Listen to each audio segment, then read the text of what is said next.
Akala natin ang ritual ay ginagawa lang sa mga liblib na lugar. Sa bundok, sa kuweba, sa mga lihim na kulto. Pero ang totoo niyan, nasa loob ito ng bahay mo. Sa bawat walis na hindi mo hinahawakan sa gabi, sa basong may asin na inilalagay sa tabi ng bintana, sa pagkatok mo sa kahoy, kapag may nasabi kang baka or hindi maganda.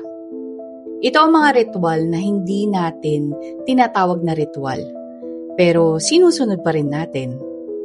Pamahiin man yan o kasabihan ng ating mga ninuno, mga lolo at lola, mga nanay, pero sinusunod pa rin natin. Sa maraming bahay ng mga Pilipino, may basong tubig na may asin na hindi pwedeng galawin. Hindi ito dekorasyon, ito ay bantay, sabihin na natin. Noon, ang asin ay ginagamit para maglagay ng hangganan. Ang tubig ay tagapamagitan ng mundo. Protection. Kapag may pumasok na hindi ka nais-nais, dito ito humihinto. Para siyang tagaharang. Bakit kaya bawal magwalis sa gabi? Hindi lang naman ito tungkol sa kasipagan. Sa paniniwala ito ng ating mga ninuno, ng mga lolo, ng mga lola. Ang gabi ay oras ng paglalakbay. Kapag nagwalis ka, parang tinatanggal mo ang pinakabakod ng bahay. At kapag may pumasok, wala nang haharang. Nasabihan ka na rin ba dati na huwag kang matutulog na basa ang buhok mo, ha? Bakit kaya? Hindi lang dahil to sa sipon. Ang buhok ay itinuturing na extension ng kaluluwa natin. Mas madali kang sundan ng mga, alam mo na, ng mga hindi nakikita. May paniniwala din ang mga ninuno natin na bawal daw maggupit ng kuko sa gabi. Dahil sa dilim, ang dugo ay hindi aksidente.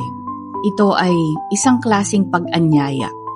Kaya madalas sinasabi ng mga matatanda, ipabukas mo na lang yan. Tungkol naman dun sa Martes at Biyernes na usap-usapin na bakit kaya bawal ang ganito tuwing Martes at bawal ang ganito tuwing Biyernes? Bakit hindi pinaliliguan tuwing Martes at Biyernes? At bakit may takot sa Friday the 13th?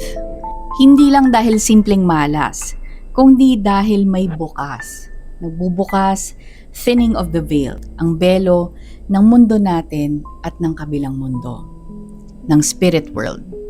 Mas madali kang makaistorbo, mas madali kang mapansin. Kaya noon, mas tahimik ang kilos.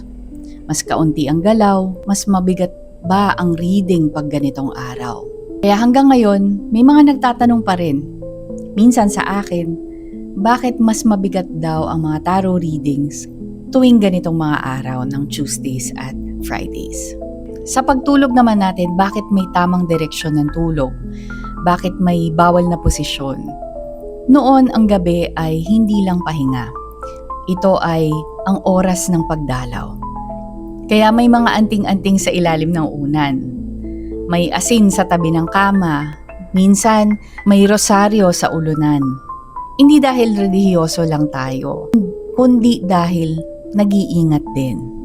Ang tanong, kung pamahiin lang ito, bakit halos lahat ng Pilipino ay may kaparehong bawal? At bakit kahit modern na ang panahon, hindi pa rin natin kayang baliwalain ang mga kasabihan ng ating mga lolo at mga lola?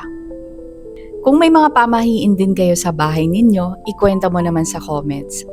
At sa susunod na video, baka mapag-usapan pa natin ang mas malalim pang mga pamahiin ng bahay ng isang Pilipino. Bye for now!